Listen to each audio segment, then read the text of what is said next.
No? No. Okay, good. Woo. My name's Summer. I'm a librarian here at Southwest Library. Thank you for coming here tonight. Before I turn it over to Rachel Regaline, who's collection manager of the Southwest Seattle Historical Society, I just want to say welcome. Tonight's presentation is actually a collaboration between Humanities Washington and the Historical Society, so it's really nice to have our guest speaker here tonight. Feliks Banel, am I saying that right? Yeah. Excellent. Who's a local historian and broadcaster. So I'm going to turn it over to Rachel and enjoy your presentation this evening. Thank you. Hi everyone, thank you so much for coming. I'm Rachel, I'm the collections manager at the Loghouse Museum. Just a quick word about the Historic Society in case you're not familiar with it. We have over 10,000 items in our collection. We provide programs like this, historic tours, research requests available. We have a really exciting slot of things coming to you in 2020. So if you want to learn more, please check out our website. We have brochures on the back if you're not on our mailing list. Our wonderful volunteer and board member Dora Faye Hendricks is not here with us this evening, but Edie Neeson, who has been also involved with us for many years, has graciously agreed to step in to help host tonight. So please welcome Edie Neeson.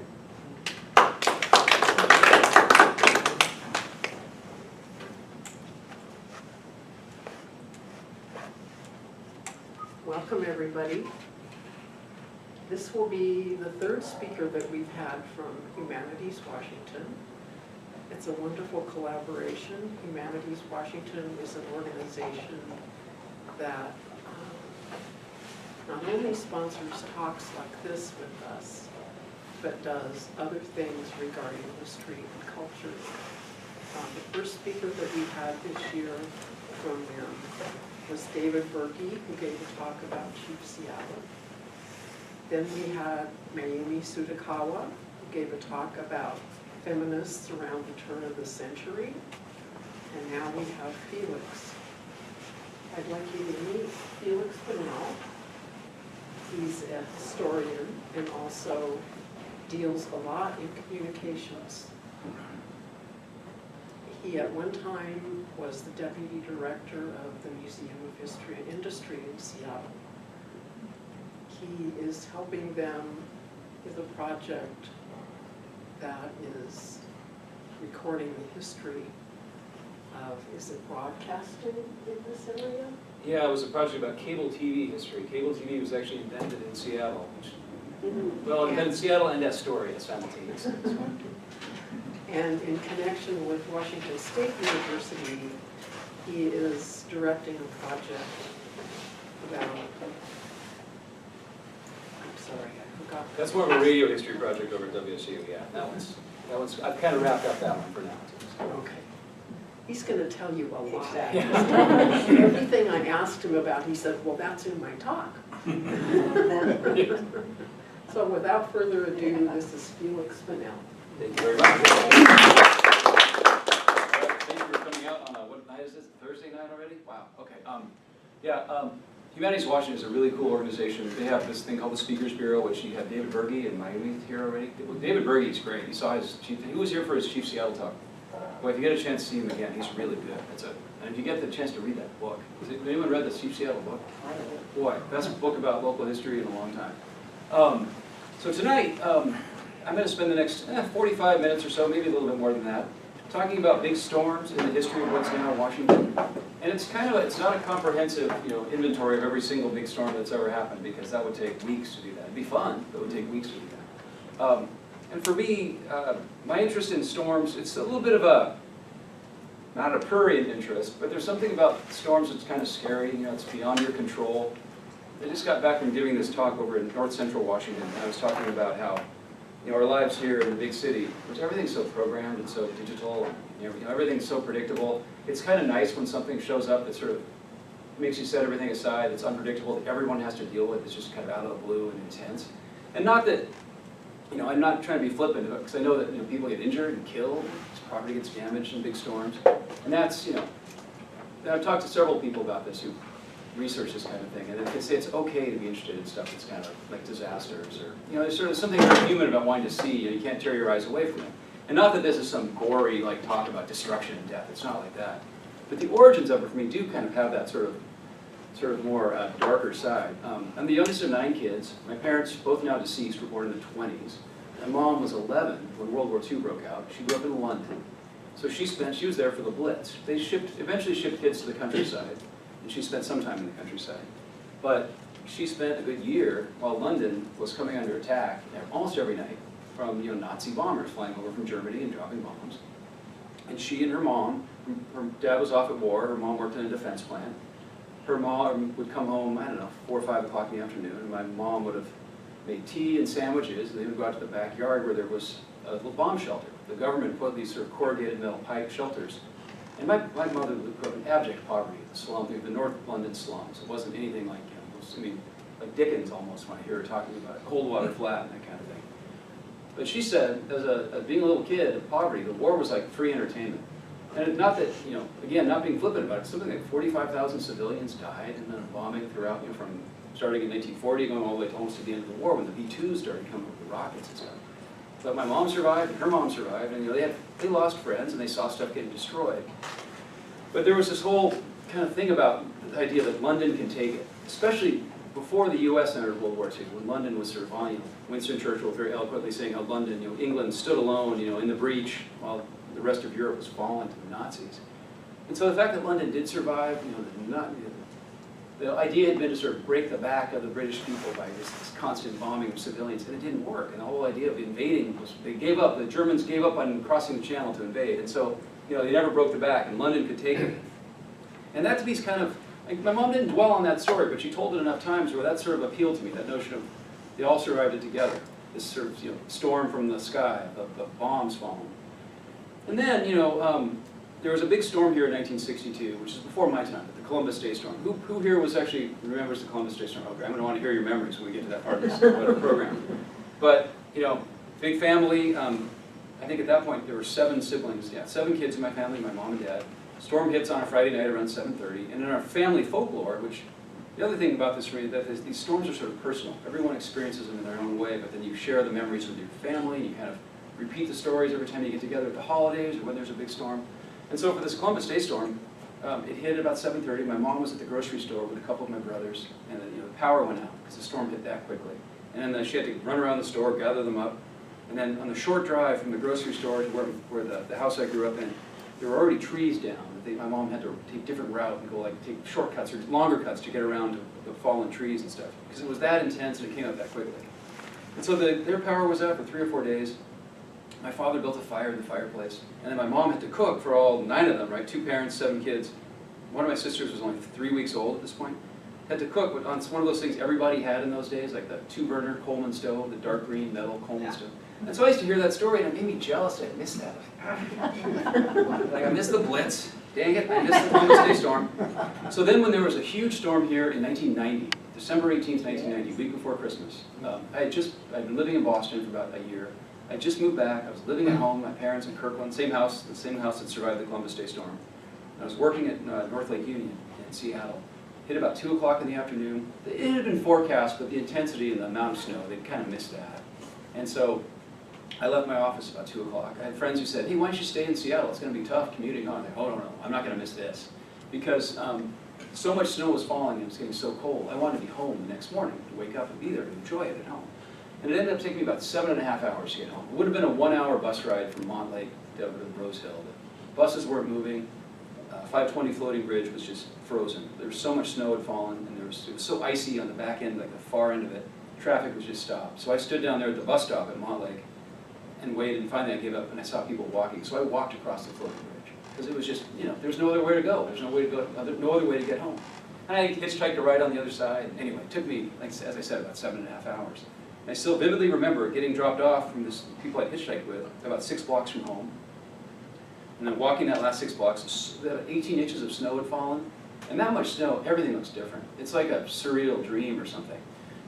I don't know if you ever had those nightmares where it's a dream where you're trying to get home and then nothing really is logical. Like I remember I had one vivid dream of looking at a payphone, and instead of having the regular pattern of numbers, it had like 40 numbers on it, all kind of different sizes buttons and stuff. That's what it felt like walking through that snowy landscape on Rose Hill. I remember a guy went past me on cross-country skis.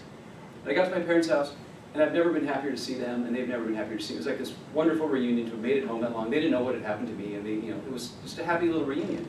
And I remember talking to my mom about it maybe 5 years later, saying something like, boy, that storm, that was such a great memory. I loved that walk home was so great. I feel like part of me is always going to be out there in that storm trying to get home. And to her credit, she said, we'll always be here waiting for you, which I thought was really sweet. So, if this gives you, that hopefully gives you a flavor of what this talk's going to be like. I'm not a meteorologist. I hope everybody realizes that. I know a little bit about weather, but the premise reads that it's really personal. That's the Plymouth wagon my mom had to drive home from the big storm, by the way, the Columbus Day storm. That's my sister Janie on the right, my brother Richard on the left. And in giving this presentation around the state, I found that people bring memories that are really personal. One common element I've seen from a lot of storm survival memories are men ignoring the forecast and needlessly imperiling their families by saying it's going to be all right. So hopefully there are some other stories that can share to help me with that thesis. But when I was in Aberdeen about a month ago, the guy brought this little newspaper, and it's not the original 1950 newspaper, it's a reprint from the 80s, but he'd saved it all this time, and he brought it to show me because he was so excited about the 1950 blizzard, and the fact he'd survived it, and he had this newspaper that was a commemorative newspaper, because he had really vivid memories about growing up in Tacoma and there being a storm back in the 30s, and his dad's junk car his dad drove had a hole in the window the size of a baseball, and the snow blew so hard it filled up the front of the car with snow. And he thought that was funny. It made his dad have to clean the snow out of the car. So it's really personal. And it's a way that people connect by sharing memories of things. Thank God we don't have to deal with the bullets every day. Thank God we don't have to deal with terrorism. Knock on wood, right? It's few and far between. It's very rare that we have things that are beyond our control in this part of the world, right?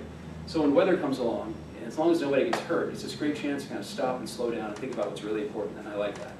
And since we're in a library, which I love libraries, by the way, this is a book that my family had growing up. Does anyone remember the Golden Guide series? There was rocks and minerals, fishes, yeah. Golden book encyclopedia.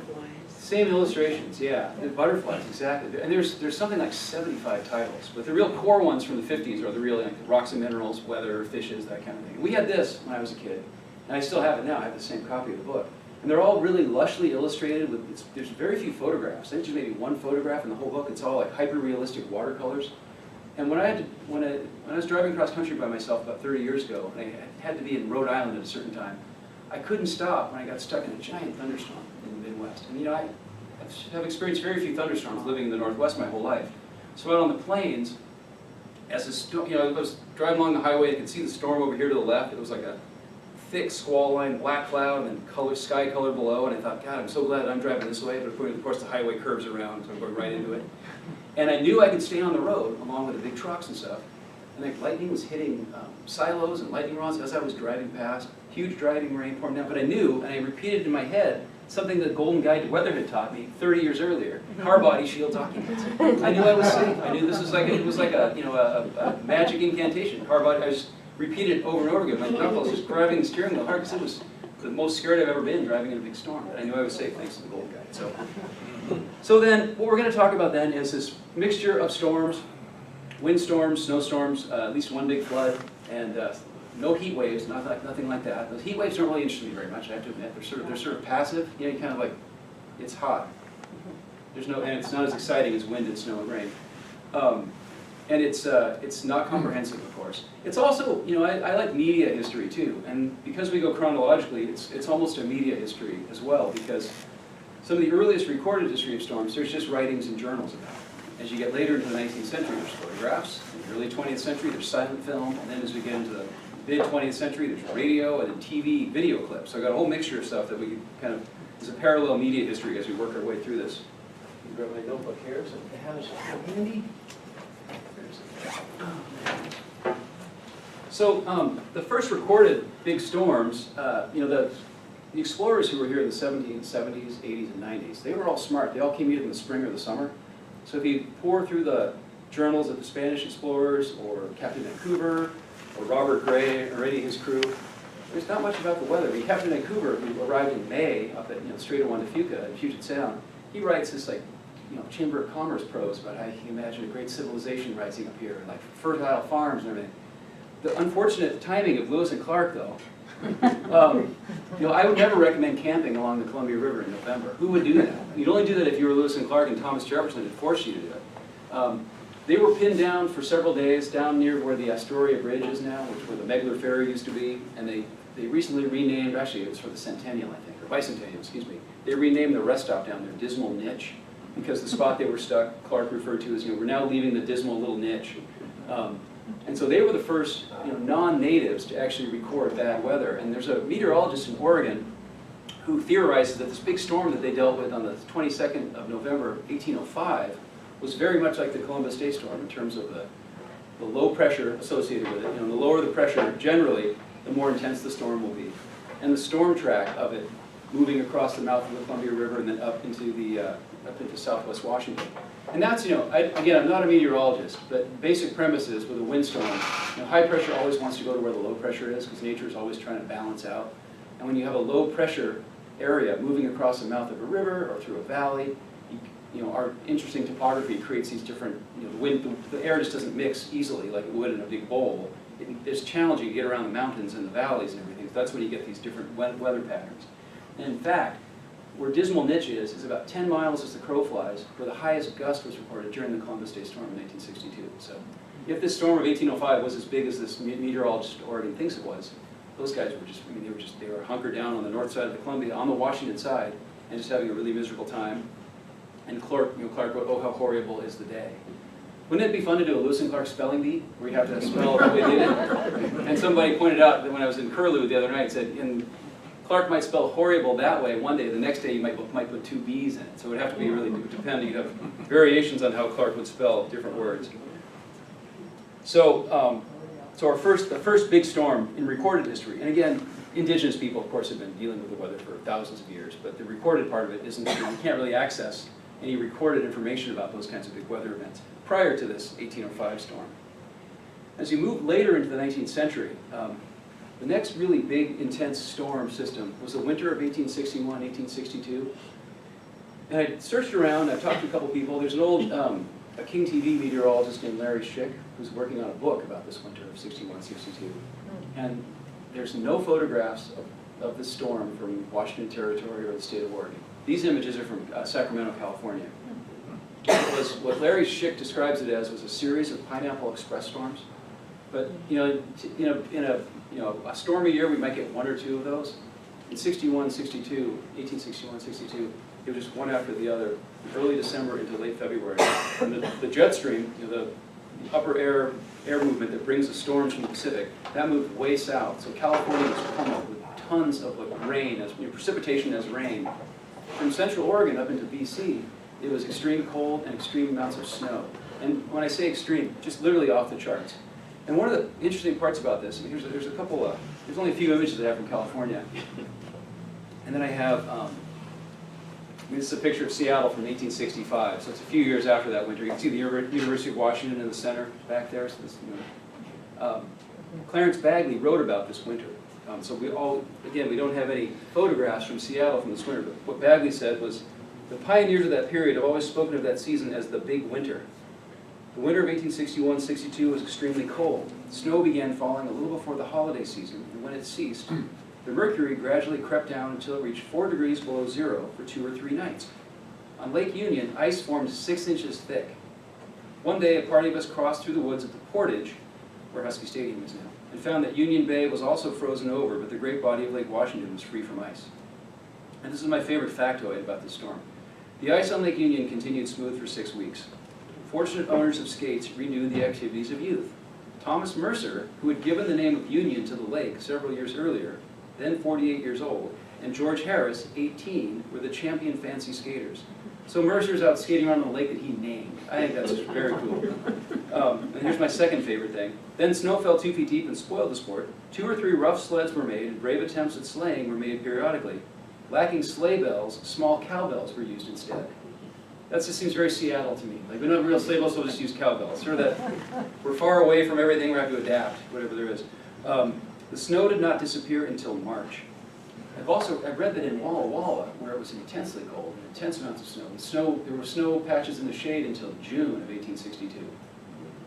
this storm is such an outlier and such a random thing. What Larry Schick believes is that it could happen again at any time, or it could happen hundreds of years from now, and we wouldn't know. It's just this, it's so intense and so off the charts. One of the things that I found really surprising is there's an incredible amount of data from the 19th century about weather in the Northwest. I've always known that the Weather Bureau had offices in Portland in the late 1880s and Seattle around 1890. But the military, the Army, had forts all over the Northwest, going back in some cases to the 1830s. And most of those forts had a surgeon assigned to them, who was probably the most scientifically trained person at the fort. And that person's job was to take a temperature reading in the morning and the afternoon and to measure precipitation. And so this report from the Secretary of War from 1888, it sort of disappeared for a while. Again, Larry Schick had seen references to it in a bunch of different sources, but he could never get his hands on the actual data. They didn't have it at the UW, didn't have it at the Weather Service in Seattle. He found a copy at the University of California, Berkeley, not too long ago, and he shared with me some of the data points, and they're just, it's crazy. So this is for Fort Walla Walla, right? This is and if you look at the precip chart, so this would be snow melted down to water, so you can measure it, compared to when it falls as rain. So in January of '62, so that's the really rough weather month, almost 12 inches of precipitation. Previous years, it's as little as like half an inch. I mean, and the average looks like it's about an inch or so. So it goes from an inch to 12 inches, which is just, again, off the charts. And December of '61, again, the really big year. Oops, did I just unplug that? Oh. I bet it'll just jump right back in, right? Let's keep our fingers crossed. Oh. Take a second. I gotta just set it up for presenter view. Hang on. Hang on. I was really getting on a roll there. Dang it. No. Okay. I think it's HB2, isn't it? Ah, shoot. Oh, look at that. Make me hungry. Thanks, I just stuck the input. Hang on. Here we go. Oh. Plugged in, right? Everything's plugged in. There we go. See, pew. Technical difficulties. All right, where was I? Tripping over the cable. I'll stay here. I won't move. So December of '61, the big year of the big storm, almost 13 inches of precipitation. Previous year, 3. Following year, 0.04. It's just completely off the charts. There's no other way to describe it. The intense cold over on that side of the mountains just took everybody by surprise. So much livestock was lost. I mean, almost, I don't know, a huge percentage of livestock were lost. They wrote about it in the Walla Walla paper. They said that you cannot walk out 1,000 yards from the main street of Walla Walla but do you encounter the festering of the game carcasses of animals. The premise was that because the previous 20 years through which the serious settlement had begun in this area, from the 1840s on, let's say, there hadn't been any winter that had even approached this. And so nobody really had set aside any feed. Nobody had real serious barns where animals could get shelter out of the cold. And it just wiped out almost all the livestock population in that intense winter. In eastern Washington, into British Columbia, and down to eastern Oregon as well. Just really kind of caught people by surprise. It's totally off the charts. And there's no photographs, which is a weird thing. Nothing, no pictures from Washington or Oregon. Fortunately, the next big weather event, there were cameras around. The big snow of January 1880. And there's about a dozen images or so from Seattle. A lot of these are shared by Paul Dorpat from his collection, from some of his now and then columns over the years. And this was a storm that hit in the early part of January. And of course, Clarence Bagley was there as well. I gave this talk in Curlew the other night, and I showed this slide of Governor Ferry. And I was driving away and I kicked myself because Curlew's in Ferry County. And I said, didn't mention that this was the namesake of their county. I will never forgive myself for that. Because the great fact is that Governor Elisha Ferry had just sent off his report to the Secretary of the Interior, essentially saying that it never snows in Seattle. It's such a temperate climate. But then it was, as he's putting it in the mailbox, the first flakes are coming down. I made that part up. But one thing that's very cool about this particular image, when you try to do research about events that are this long ago, where there aren't people you can talk to, or there's sort of varying amounts of personal accounts, when you can have two different things that say the same thing in a similar way or show the same thing, there's something very edifying or gratifying about that. So this is Yesler's Wharf, right? You see there's sort of patches of snow on the water. Water's not frozen over. Elliott Bay didn't freeze over, but maybe the edges did. There's snow, chunks of snow floating in the water. But you can see the roofs have fallen in on some of the buildings here. And in 1880, Yesler's Wharf was sort of the center of everything in Seattle. It's where the public meetings were. It's where the restaurant was. If a traveling troupe of actors came to town, they'd perform in the big cookhouse there. And all the ships tied up at the other side of the pier, those are all used to take coal. It's being harvested on the east side over in Newcastle and hauled to California for the railroad industry. There's not much of a need for it in the Northwest at this point, but in California, it's, can't get enough of it. So there's this huge business shipping coal all the way to California. But so I love this little bit of the snow here. So I'll read what Clarence Bagley said about the storm. 2-horse sleds made their appearance on the streets to the great glee of all. In Elliott Bay, the snow did not melt as fast as it fell, but accumulated in patches over which the gulls walked. So it's like he's talking about it, and there it is. There's something, it's that sort of having two things confirm something is very cool. It continued to snow all day the 7th of January, and by night it lay 4 feet deep. And then the understatement of the decade, everybody was surprised at the phenomenon. It was claimed that there had been no thawing, no settling, or no packing. The depth of the snow by the night of the 8th of January would have been 6 feet. As it was, 4 feet was the average over the city. And then, this is something you probably could have said last February in a lot of neighborhoods. After the first surprise and delight was over, people wanted to go as quickly as it had come. A man from Salmon Bay appeared on the streets in real snowshoes and got over the ground or snow twice as fast as an ordinary pedestrian could. There's always somebody who shows off their snow toys. They bring it out and it's like the guy in the cross-country skis with me back in 1990. More snow fell on the 11th, but then came a steady rain that rapidly melted it. By the 16th of January, the snow nearly all disappeared. All schools reopened on the 19th. So it was about almost a 2-week-long snow event, if you think about school closures and everything. Seattle in 1880, it's a great year to look at it as a snapshot, because at this point, there's about 4,500 people live in Seattle, and we're the second most populous city in the territory. Anybody know what the most populous city in the territory was in 1880? Tacoma. Oh. I don't think Tacoma even existed yet. Just a gleam in the railroad's eye. No? No? Walla Walla. Walla Walla had something like 4,800. It was ahead by a few hundred people. It was like it was a major dropping off point on the Oregon Trail. A major point where people would go, they'd stay in Walla Walla, they'd either go south to Oregon or continue west into the Puget Sound area. And the military had been there, so it was a sizable settlement. You skip ahead 10 years, Walla Walla's gained about maybe 5,000 people. Seattle's got 42,000 people. It's really 1880s is the decade where Seattle really becomes the cultural and economic capital of the Northwest. So this January 1880 storm is kind of the last little gasp of seeing this, not quite a pioneer outpost, but it's not the big metropolis that's going to come in a pretty short time. First and Cherry, looking up the hill.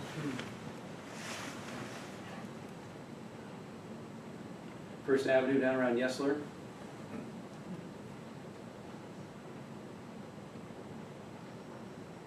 And in my search for images of that 1861-62 winter, a friend of mine at the Oregon Historical Society found these.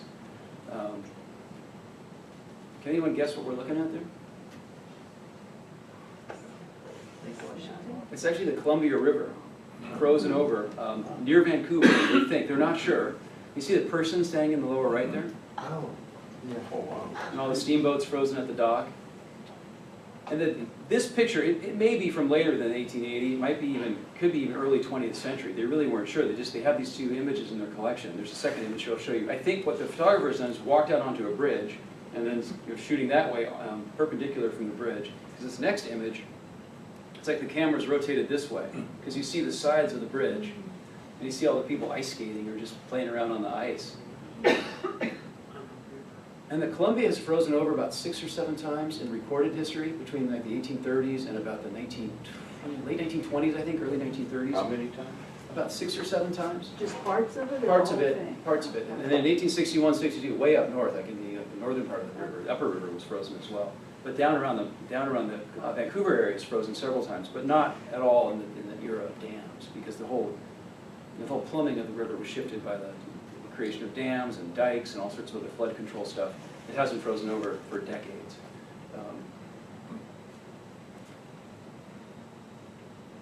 Another mystery picture, we think that might be St. Helens, Oregon from around the same time.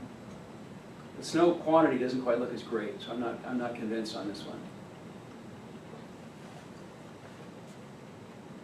the next big snowstorm, and there were snowstorms in almost every decade. We tend to get a good snowstorm every 10 or 20 years or so. So there's other storms in the 1890s and the 1900s and then the teens. And the big one in the teens is the blizzard of January 31st through February 2nd, 1916. And this is an awesome piece of footage I found in the collection of the Royal British Columbia Museum.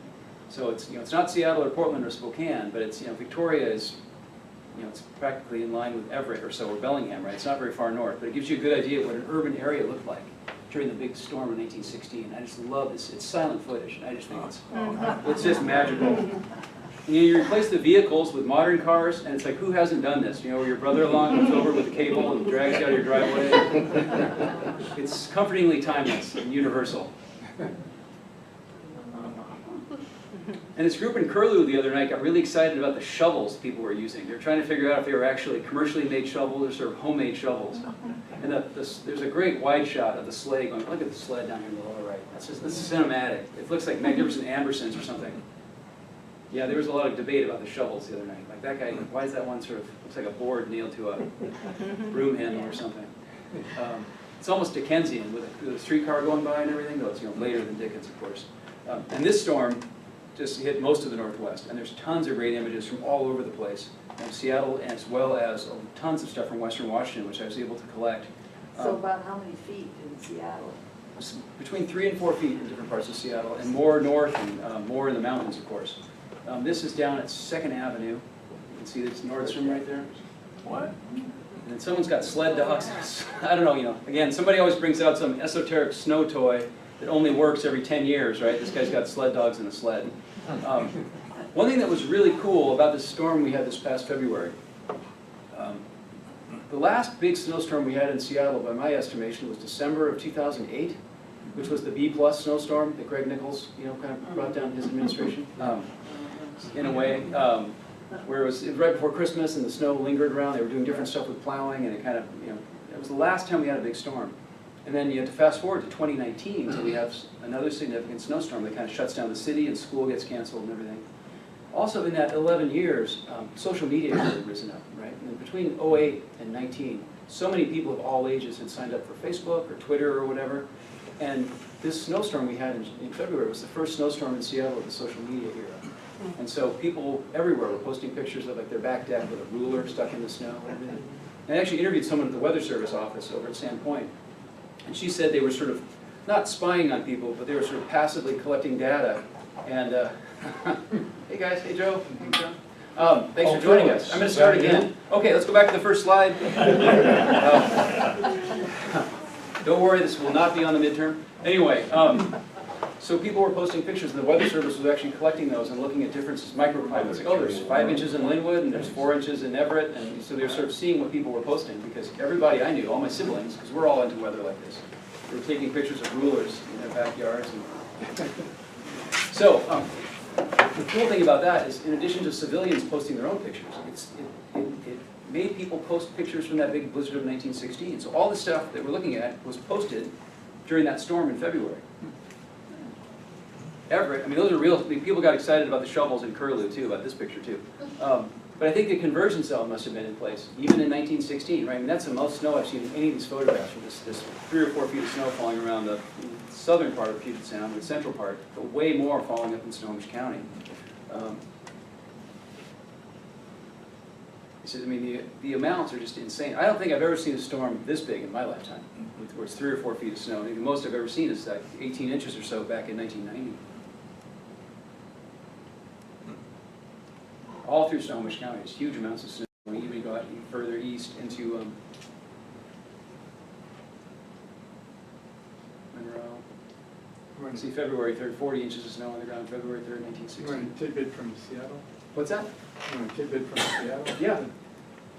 I worked on St. James Cathedral renovation. Spoiler Brother Ryan, alert. pastor up there, Yeah. tells a story about how that storm collapsed the dome of St. James. Spoiler alert. That's it. All right, good night, folks. Thank you. That was going to be the big. That was going to be the big. Give me a second to rework this. Okay, He's giving the speech here, right? we're going to look at these weird snowmen instead. I find these really disturbing because look, It's got kind of a skinny neck and a big head, and it's got legs. I don't know how you do that with a snowman. I guess you had extra time because there wasn't TV yet, so you could spend extra time cultivating snowmen in Marysville in 1916. And you know, I understand at some point you're thinking like, oh my God, how many pictures is this guy going to show of just snow and guys in funny hats with shovels? But that's kind of what liking weather is, right? It's like, there's subtle variations on, this is Monroe, right out in, along the Snohomish Valley. And it's just huge, huge, huge amounts of snow. The only city that I've seen in these old pictures that looks anything like it does today still is Anacortes. Commercial Avenue, it still looks just like this. I mean, the same buildings are there. Different businesses for the most part, but that's the most unchanged city in the Puget Sound area, based on my unscientific research. And I love this shot from Bellingham with a streetcar just frozen into place. The tracks were frozen, icicles hanging off it. That's the building that's now the museum in the background there, the old courthouse, so the Whatcom Museum building. And up in Roslyn, with the Northern Pacific rotary snowplow working its way through the main line. And although Roslyn still looks like this too, all those little cabins are still there too. I remember we were at a historic preservation conference there about 25 years ago, and one of the guys there wanted to go visit his son who was going to Central and living in one of these cabins. And it was like Sunday morning, we knocked on the door, and like all these hungover guys were laying around this house, and it had settled onto a big rock. The house had been built onto a big boulder, and this boulder, like in the living room floor, kind of bulging the floorboards up. Anyway, that was Roslyn was a much more bohemian place than 25 years ago. Before, what was that show that was set in the film? Northern Exposure. Yeah, Northern Exposure kind of ruined it. Beautiful daytime shot of Roslyn with the snow, with the sun on the snow. And it's in Tacoma as well. And I like the sort of the funky caption. I think people are, you know, they have to walk because the streetcars are all stuck. And it says pedestrianizing. And that they were trying to clean the tracks. And I love the shot of the junk van, Tacoma Junk Company, 2 donkeys pulling a wagon full of old tires. And I don't know if tires are more susceptible to, old tires are more susceptible to cold than modern tires, some formulation of the rubber or something? Yes, exactly. Is that true? Okay, yes, that's true. Someone else gonna ruin that story too? No, just kidding. Just kidding. And everybody knows what this is, right? Green Lake. And I mean, there's gotta be 1,500 people on Green Lake. So it froze over solid in 1916, it also froze over in 1950 as well. It hasn't frozen over solid since then. But I mean, it was so much intense cold that accompanied this storm for 3 or 4 weeks that it froze over enough where you could safely skate on it and move around on it. Nobody fell through the ice. And of course, cheap shots about Seattle drivers are nothing new. I don't know if this guy's actually stuck, if he's trying to fix the tire, I'm not sure what that is. There's also just a good excuse to look at some cool colorized magic lantern slides at the Coliseum Theater, which had only opened a few months earlier, the first theater built especially for showing motion pictures. And I used to go to movies there in the 80s and 90s before they turned it into a Banana Republic, but it never looked like this. How cool that was. Oh, yeah. I don't ever remember the letters being lit like that. Wasn't that Jack McGovern's music hall? No, it's 2 blocks that way. They tore that down in '91. But see see those streetcars that are parked right there? I swear it's the same ones that are still sitting there in the dark. Like they just gave up. It's, the tracks are so clogged with snow you can't even bother. And this is down First Avenue right by the Pike Place Market. And I found a statistic and some other, I forget what it was, but in 1917, so the year after this, there's 1 horse for every 40 cars in Seattle. Because the city still uses horses for street cleaning wagons. The fire department might even still have horses at this point, but they were a big part of commercial life. And so the streets filled with like horse manure and stuff. So the snow starts to get kind of tired, people get kind of sick of it, and it becomes kind of a big mess. And then if you skip forward to like 1922, there was 1 horse for every 120 cars. I mean, the number of cars had increased, but the number of horses had decreased as well. But this shot, this is like the best shot of any snow I've ever seen anywhere in the history of mankind. It's that same place we started. Remember this first picture we looked at? 2nd Avenue? Camera's moved over this way. This is still Nordstrom. You can see the Strom and Nordstrom right there. And this is either, I mean, the person who took this knew what they were doing in terms of exposure and in terms of printing as well. And Seattle at this point has something like 320,000 people, so it's definitely a major metropolis, since that 1880 figure of 4,500 people. And the Civic Center has moved from Yesler's Wharf. 2nd Avenue is now the Civic Center. this is a place where on the armistice in 1918, this impromptu parade will form and go from Stewart all the way down to Pioneer Square. And something like 12,000 vehicles will participate in this impromptu celebration. Second Avenue is where all the department stores are, all the big retails on Second. And it's just cool to see it. You almost expect Jimmy Stewart to come running down the street. Merry Christmas, you old Nordstrom and Wallen, or Wallen and Nordstrom. Now, this would have been a really good story. I always ask people, I say, so who's been to the Dome at St. James Cathedral? No one's taken the bait yet. It's weird giving this talk outside Seattle too, because I have to sort of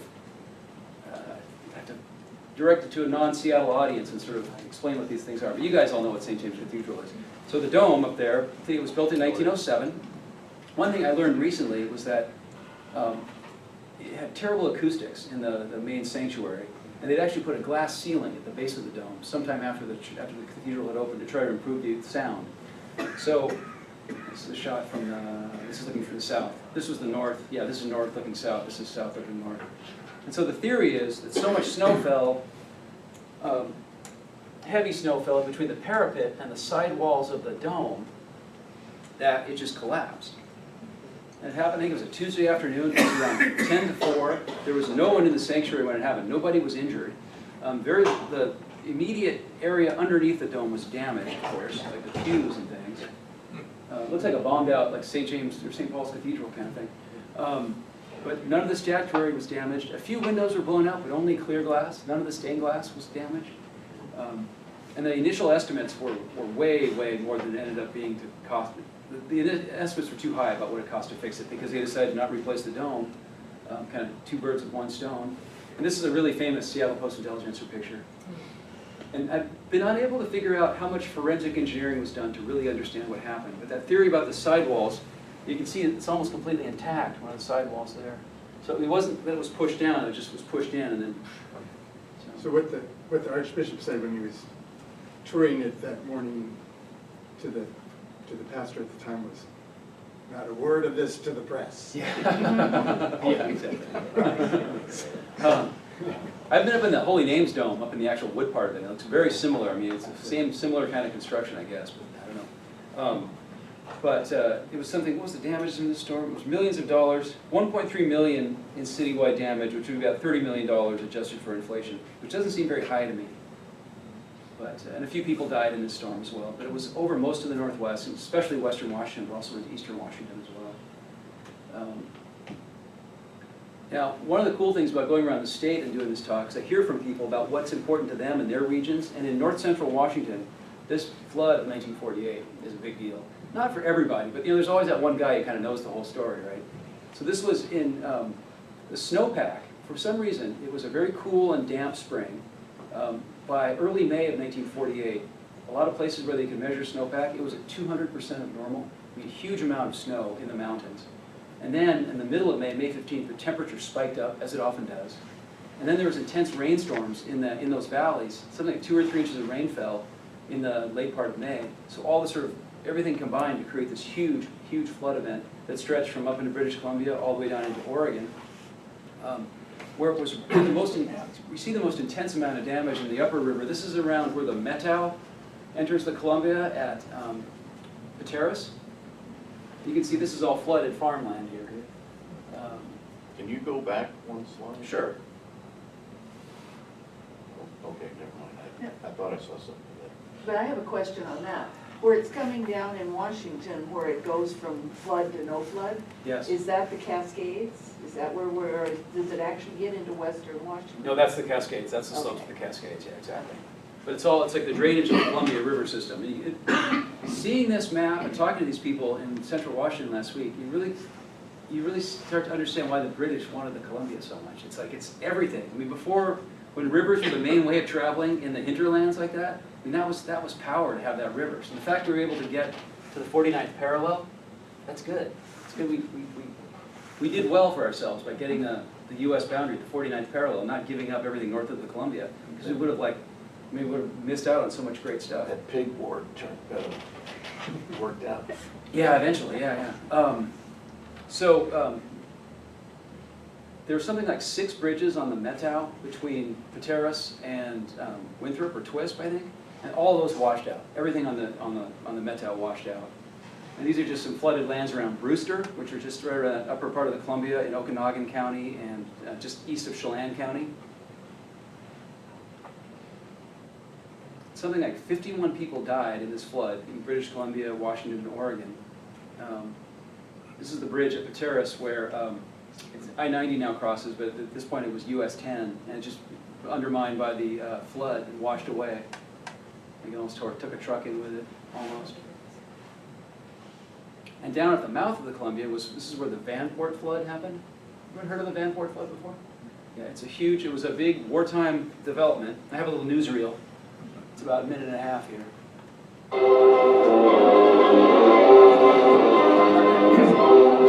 The swollen Columbia River burst through a railway embankment to sweep out of existence the whole town of Vanport, Oregon. 18,000 are rendered homeless within the hour. Scores perish in the floodwaters despite the efforts of quickly mobilized rescue workers. The railway embankment was considered a safe wall against the raging river, which now bears houses away like matchwood.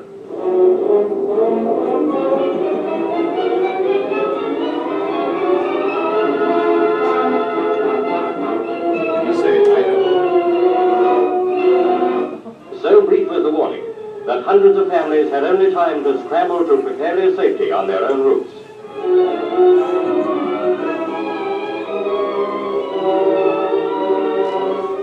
The Red Cross is immediately at work to register, clothe and feed the thousands of refugees who have lost all, but count themselves lucky to have saved their lives.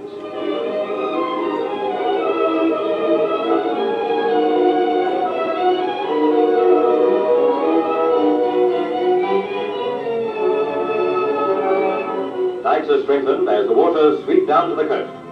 In Portland, Oregon, the flood crest passes 30 feet. Rail transport is dislocated as the railroad station is inundated. Yet 30,000 people are safely evacuated from the town, to swell the total of the homeless in an area which includes British Columbia to over 100,000. Divers continue the search for the yet unnumbered victims of the worst flood in the history of America's Pacific coast. And there was a similar event in 1894, which they not surprisingly call the 1894 flood. And I guess at Dry Falls, which I've never been to, there's a place where you can see the levels of the two floods, with 1894 being up here and then the 1948 flood being right here in terms of still visible where the flotsam and stuff was deposited on the sides of the canyon. So where was Vanport? Vanport, it's on the Portland side, just south of the Columbia River. It's a wartime housing development built for shipyard workers, and it was just wiped out completely. And 16 people died at Vanport. So of course now we skipped up ahead to 1962 and my favorite weather event. So how many people here took their hands again to survive the Columbus Day storm? Okay. Who wants to share their survival? Tell me about what you remember from the Columbus Day storm. Don't make me call on you. Go ahead, yeah. Hey, we were young boys and my parents had to go to Spokane to visit relatives, so you had 3 children in the house when everything went black. And By yourselves?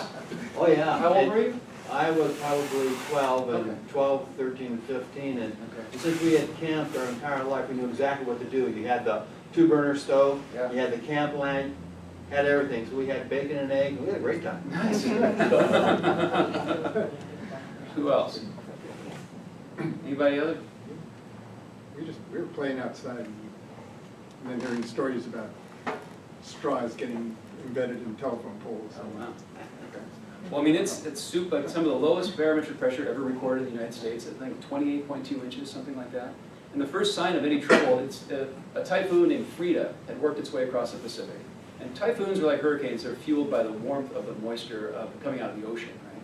And so this Columbus Day storm, it wasn't like it was Typhoon Frida petering out. The conditions created by the typhoon helped create this super low pressure cell. Almost like a bomb cyclone like they were talking about a few weeks ago. But the first sign that anything was wrong was ship reports the morning of the 12th being radioed in from the Pacific. Because this is in the days, it's not quite before the satellite era. I think they launched the first weather satellite in 1958.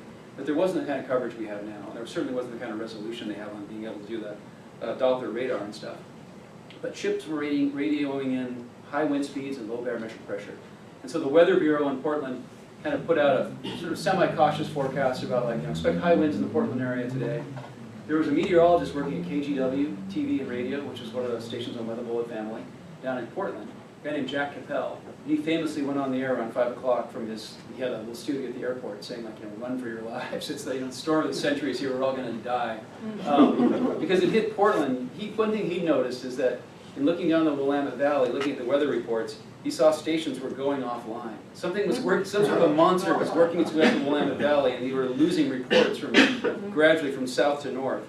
So he went driving back into the city, back to the station, and what he found was that they were staying on the air through generator power. I have this little, about a 2-minute clip from KGW's radio coverage of the Columbus Day storm that's just one of my favorite artifacts from the storm. We're operating at this moment on emergency power being supplied by our mobile news wagon. Now, the signal may not be what you've come to expect from KGW, but it's about the best we can do under the circumstances. You know by now that strong winds have hit the Portland area. We've recorded gusts up to 85 miles per hour, and then there's another one over 80. KGW meteorologist Jack Capel is returning to the KGW studios from the Weather Bureau stationed at Portland International Airport. There goes another gust over 85 miles per hour. As I was saying, Jack Capel should return momentarily. The entire KGW staff is attempting to gather as much information as we can. Of course, telephone lines are jammed and we're having trouble getting through to many officials. Here's Frank Bonema. Frank, what have you been able to learn? We've been up in the front of the building with many of the employees here at KGW Radio and TV West looking outside. The wind is howling down 13th Avenue. Across the street, one house has begun to lose a roof. Twigs are going down the street. We also have a hot wire that has fallen across a tree in front of a residence across from the KGW building. It looks like a bad one. Now we've just been informed that KGW TV, Channel 8's tower has gone down. That report from Andy Jordan just moments ago that the TV tower at Channel 8 has fallen. Now, if that was a modern radio clip, it would have taken probably 3 or 4 commercial breaks in that time. But yeah, you see the tower from KGW TV got blown down by the storm. So much stuff was blown down, particularly in the Willamette Valley. There's a couple interesting theories about the Columbus Day storm. One is that it blew down something like 3 times as much timber as Mount St. Helens did in 1980. And there was so little capacity for that in the mills that they started shipping lumber overseas. And that notion of exporting raw timber really gets going in 1962. In fact, a guy who came to my talk in Aberdeen had said that, you might know what a Jippo logger is? Yeah. Sort of an independent, one-man operation driving a beat-up old truck. This guy said that all the Jippos, their trucks in 62 in Aberdeen, everybody, they were held together with baling wire and chewing gum, these old like 19 Fords from the 30s and stuff. But there was so much extra business from that, all the blowdown they were trying to clean up after the Columbus Day storm. Even the Jippo guys all had new trucks, this guy said. It's just a rising tide floats all boats, even like the lowliest of the Jippo loggers. But so that export part of the timber industry, which really hit the whole mill and lumber companies hard in the 70s and 80s, it really got started because of the Columbus Day storm. And they knew they only had about a year to deal with all that blown down timber, because back in 1921, there had been a huge storm that only hit a swath of the Olympic Peninsula called the Great Olympic Blowdown. It was in January of 21. Really bizarre storm, like moved through like a bulldozer. There's still parts of the peninsula on the far west side where you can see damage left over from that storm. But they learned in 21 that the timber was only good for about a year until the bark beetles and stuff got to it. The other theory, because the Willamette Valley in those days, there was tons of plum orchards and filbert trees and that sort of stuff, and nut orchards and fruit orchards. Those were just wiped out by the storm. Something about the nature of the winds, the soil quality, dozens of big orchard companies just went out of business, and that land just lay fallow.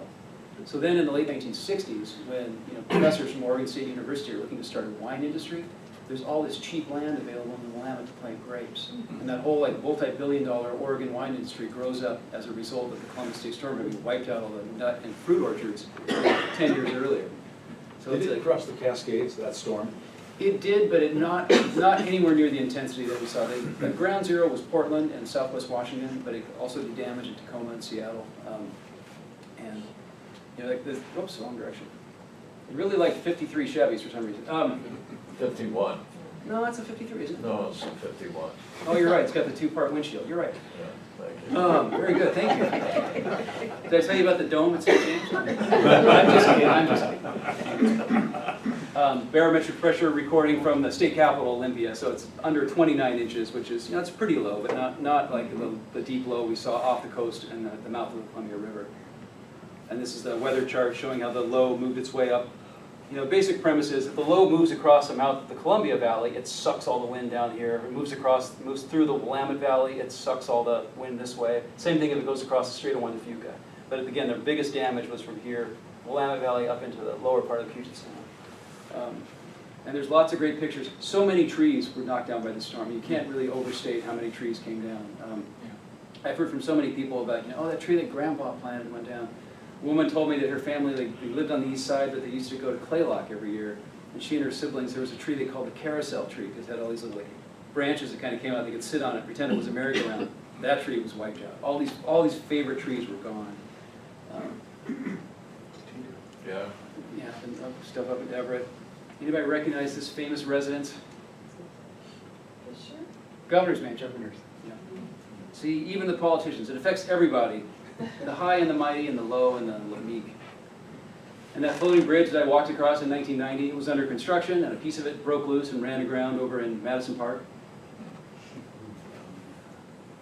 And the traditional upturning of the floatplanes on Lake Union.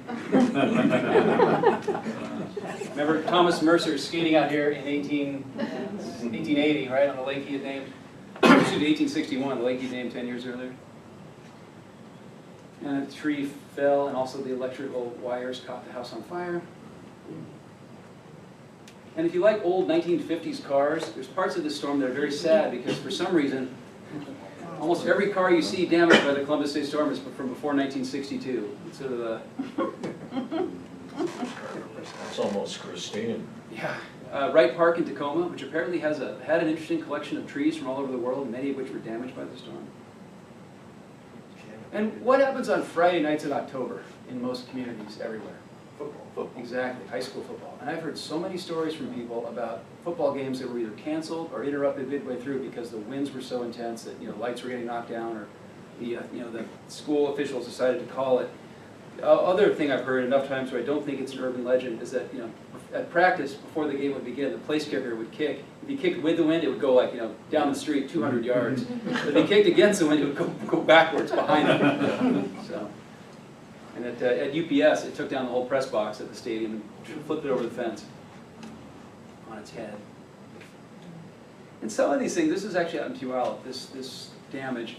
Some of this kind of damage we probably wouldn't see again with a similar storm because building codes have changed in terms of the kind of fasteners they use to put down roofing materials.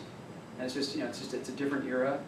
Because we haven't seen this kind of intense damage from a windstorm like this in spite of having those, inaugural day storm and Turkey Day storm and Hanukkah Eve and that sort of stuff. And I don't know how they accomplished this. This is almost like a modern sculpture, the way it's like one's pointing one way, one's pointing the other. Now it was also the tail end of the 1962 World's Fair. There's something, it was the second to the last weekend of the fair, right? There's something bizarre about October 1962, because you had Columbus Day storm, you had Monster Mash charting for the first time and going to #1, right? Cuban Missile Crisis, yeah, because President Kennedy was supposed to come to the fair and do the closing ceremonies on October 21st, but he was in Chicago. He turned around and went back to D.C. They said he had a cold, but he had to go on the TV on October 22nd and reveal the Soviet missile bases in Cuba. It's also the week that James Brown recorded live at the Apollo. There was something going on with it. I don't know what it was. But at the fairgrounds, they closed early. There was something like 40,000 people on. It was the second to the last Friday night of the fair. There was 40,000 people on the fairgrounds. A bunch of people in the Space Needle. They shut down the Space Needle. The elevators were bouncing back and forth in the wind. They had to send people down the stairs instead, which would have been very exciting. And of course, you couldn't go to the internet to look at old pictures. You had to buy these little crummy books that came out in the weeks after the storm. And they're filled mostly with Willamette Valley pictures, because that's where the real serious damage was, in terms of trees and everything. But other things were damaged around here. Some of the big wind gusts, I think we had 160 miles per hour was the highest gust in the Cell Ridge down in southwest Washington. 100 miles an hour in Renton. I think 85 out of West Point, out by Magnolia. And I think 85 in Bellingham. But within a few hours it was all over. People had to deal with a mess. Now it's just now a few minutes after 7. I got about 10 more minutes of materials. Everybody okay? We keep going a little longer? Okay. Now talking about really big windstorms. tornadoes specifically. This is a chart from the Weather Service showing tornado locations from the 1950s to the mid-90s. And you'll see they're kind of sprinkled all over the state. And it feels like we hear about these more nowadays. It seems like people have more cell phones or something. We're hearing more reports of funnel clouds and possible tornadoes and everything. But it's not something that we ever really think about here. I certainly don't think about it very much living in Washington. And I think if we lived in a tornado area, you wouldn't have some guy like me at a library giving you like a exciting, nostalgic look at tornadoes, right? It would just be a fact of life that wouldn't be fun to deal with because it can be so deadly and destructive. In fact, in 1972, we had the most deadly tornado in the country in Vancouver, Washington. That's an elementary school, Peter S. Ogden, Peter Skeen Ogden Elementary in Vancouver, on the cover of the Oregonian. Across the street is a high school. It hit a shopping center as well. The deaths were all at the shopping center. Nobody died at the school, but it's a wonder nobody was killed at the school because pretty much took the roof off and some of the sidewalls as well. And a couple of years ago, I tracked down a kid who was at the high school across the street watching the storm hit the school, the elementary school. A kid from the elementary school who survived a classroom like this, that kid's mom, and then Ted Beener, who's a retired Weather Service guy, kind of gives a little introduction. This is about a 2.5-minute audio montage of memories of that horrific, deadly tornado from 1972. April 5th, 1972, what was considered then an F3 tornado, so we're talking wind speeds around 150 miles an hour, plowed through a grocery store, It's louder after this. a bowling house, and a school. Oh, I remember it vividly, like it just happened. Okay? I was at home, and we lived, at that time, we were living on the Royal Oaks Golf Course.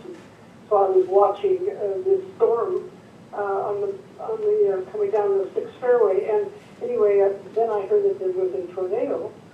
So I just dropped what I was doing and got in the car. I was going to go down to school, and found that I could not get anywhere near it.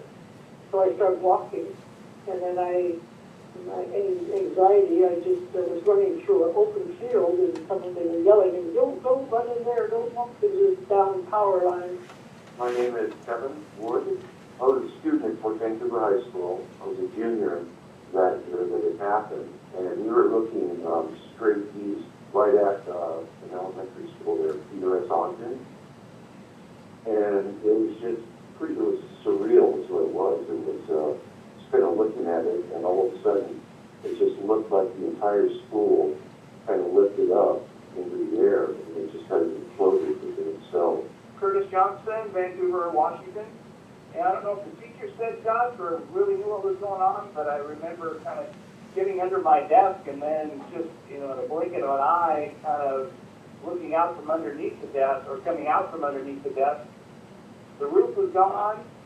Being that young, you didn't really know what happened, but yeah, the whole top of our classroom was blown off. I think everybody was kind of running around. They were trying to gather us kids up. For some reason, I decided we didn't live that far away. I decided I was gonna go home. So I started walking towards home. We were one of several persons over there.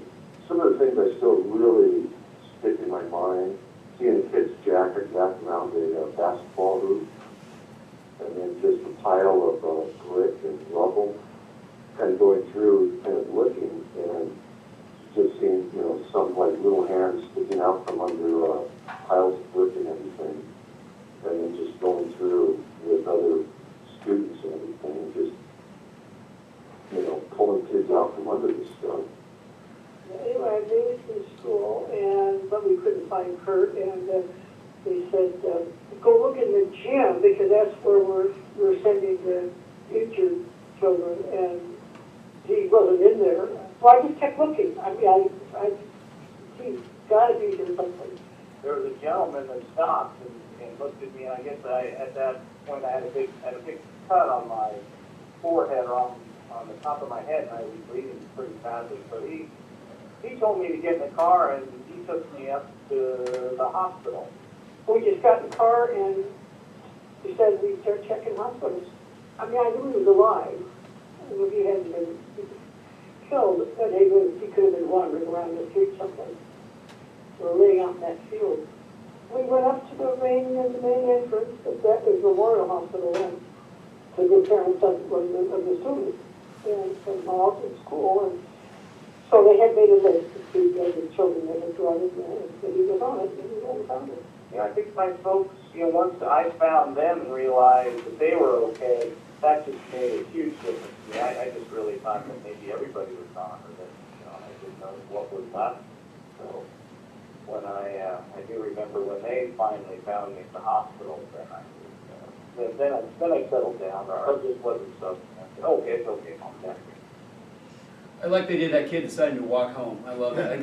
I would do that. I like that notion of like, I'm not going to wait for the teacher. I'm just going to leave. Screw it. I love that. I love kids who do that. No hall pass. What's that? Yeah, no, you don't wait for a hall pass. Exactly. And the first several times I've heard this montage, I always see it from the parents' perspective and think about like running frantically through the field, or trying to like drive to the hospital, or go to the gym where the injured kids are. But I started shifting to the kid's perspective more and thinking about it, and how weird that must have been for him to be wandering home and getting picked up by somebody and taken to the hospital. And as he said, he's just wondered if everybody was gone. It's pretty intense. So, I wouldn't trade our volcanoes and earthquakes for tornadoes any day. I like our volcanoes and earthquakes. I'll take those any time of year. Lighting things up significantly. Back from the late 70s to the early 90s, there were a series of big windstorms and snowstorms, a combination thereof, sometimes just wind, sometimes just snow, on or around Thanksgiving Day. And the classic one was in 1983. Classic because it hit on Thanksgiving right about 1:30 in the afternoon. Took the power out for hundreds of thousands of customers all throughout Puget Sound. And I have my own crackpot theory about, I've heard this from several people, like the Willamette Valley, becoming the future ground for the wine industry and the timber industry being destroyed by the Columbus Day storm. The barbecue your turkey industry really began. I can't tell you how many people I've talked to, like, oh yeah, we cooked on the barbecue that year because the power was out. Then we started doing it that way every year. And I really think it begins with this storm. I'm not going to be spending like PhD level analysis of that, but so I used to really love local television. I still watch some local TV. The local TV in the 80s, this is when there's zero news value in this piece very much. It's a little piece about the storm damage and what's going on around Puget Sound. But there's just this priceless look into people's lives. And David Curley from Channel 7 asking one-word questions, and the utility workers answering with one-word answers and stuff. It's a priceless little glimpse into a local culture 36 years ago. I just love it. I could watch this over and over again, as I have actually. It's very loud. I have to turn the volume down maybe. Let's see. That's pretty good. Mother Nature took everyone by surprise today. Winds gusting to 75 miles per hour whipped through the area, and by late this morning, emergency calls had already mounted. Trees were blown down in several areas, forcing drivers to take alternate routes. Power lines snapped, and roofs threatened to give way. The Evergreen Point Bridge took a turn for the worse. It was finally shut down around noon. West Seattle saw the most action. The shore along Beach Drive. I like these people standing out to send the storm for no reason. Like the little kid. And this guy's voice is great. Watching the waves go over the houses down there. In 64, they had a storm here that was comparable. For thousands, the holiday meal was over a camp stove. But it was Mother Nature's way of making sure Thanksgiving 1983 wasn't just another day. Anita Williamson, Channel 7, Eyewitness News.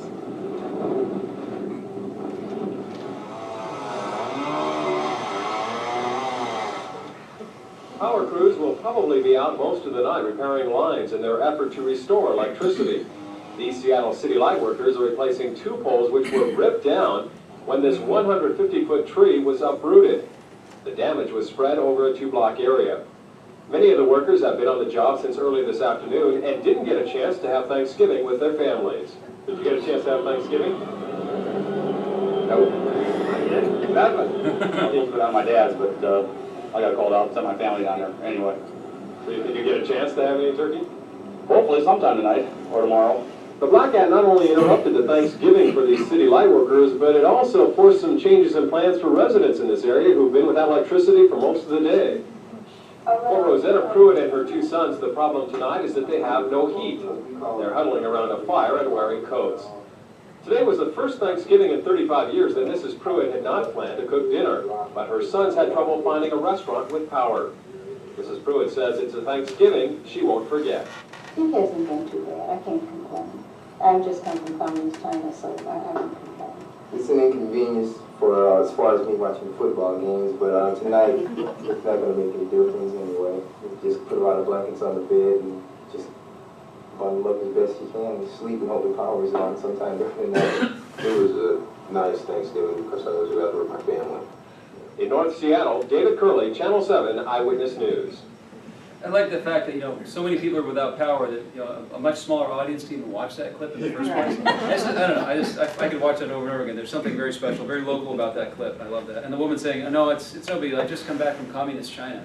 Oh, okay, all right. We won't pursue that line of questioning. We'll just cover it. So as we wrap things up here, I just have a couple more things I want to look at. Thanksgiving weekend 1990. Not exactly the storm that made this thing sink. It was the old 1940 Lake Washington floating bridge. Was under rehabilitation. It was closed to traffic. They were using a high intensity jet of water to chip off the old concrete surface. The water was contaminated because the lead and gas and stuff and oil had been dripping onto that concrete for 50 years at that point. And so the water that was being used in that process they couldn't just dump it right into the lake. So they pumped it into the pontoons. They're supposed to be airtight, right? But they also had bilge pumps and they had alarms and everything, and what could possibly go wrong?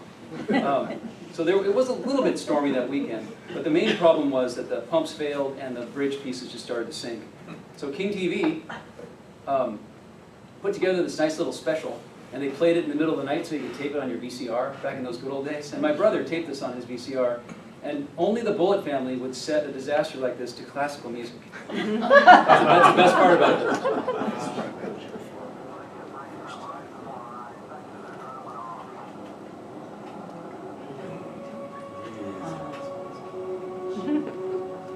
kind of Wagnerian.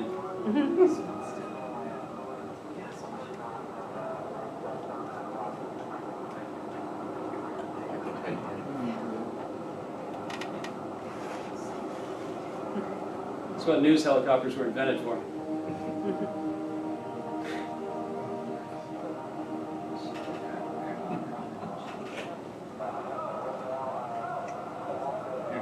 But the most exciting part was that the brand new bridge alongside of it, as the old bridge was sinking to the bottom, it damaged the cables that would hold that new bridge in place. So they had to bring in tugboats to hold the new bridge in place so it too wouldn't break apart and sink. So anyway, we got a whole new bridge out of the deal, so there's now 2 new bridges going across. Well, new, 1990. Well, 1990. the Department of Transportation left the hatch open. Well, they'd actually cut holes in the side of the pontoons, just covered them with plywood. Well, It was really a contractor. yeah. It was there was plenty of blame to go around. There's no shortage. It was a nice idea to protect the lake by pumping all the water into the pontoons, but that's like pumping water into a boat. Anyway, if the power hadn't failed and the bilge pumps had kept working, we wouldn't even be talking about it. See, I thought I had heard that somebody left the hatch open and I think it was just I think it was catastrophic with the pumps failing and everything. There's plenty of other storms. I'd like to give last word to J.P. Patches for something like this. The highs will be in the upper 40s, and I'm going to talk to one of the real weather experts. Would you please step up here, sir? It's Friday the 13th. That's right. That's right. Now tomorrow's forecast. really. Anyway, so anyone have any storm memories or other questions? Any storms you're disappointed we didn't talk about tonight? How many times has it snowed in the last 100 years on Christmas Day? Do you know? Boy, I know in the last 30 years I've been paying attention, it's twice. I think. Yeah. Last 30. Yeah, it's pretty rare.